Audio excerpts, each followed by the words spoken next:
Bé, aquí tenim l'últim, que és Barraques 2100, que ha sortit fa poquet. Passat, present i futur d'una arquitectura popular. Això és perquè aquesta anàlisi que està fet per diferents experts de diferents disciplines té aquesta visió, no? D'anar del passat cap al futur, pensant de quina manera les barraques poden canviar per millorar les seues prestacions tèrmiques. No? És això, partim de la idea que la cultura és una invenció que es va reinventant a partir d'elements que ja existeixen i nosaltres continuem fent el mateix. No?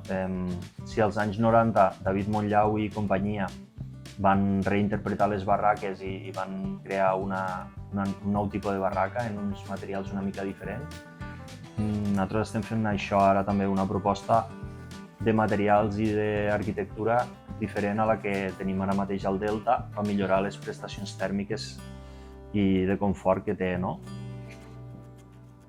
Esperem que la barraca innovadora, que hi ha aquí un projecte constructiu de barraca innovadora, en algun moment s'arribi a construir, ja sigui per part d'algun ajuntament o del Parc Natural o d'alguna persona particular. Nosaltres tenim el projecte que el vam finançar en aquest projecte de recerca, que són unes 200 pàgines i el cedim a qui el necessite, i aquí el llibre està resumit en un capítol de 30 pàgines.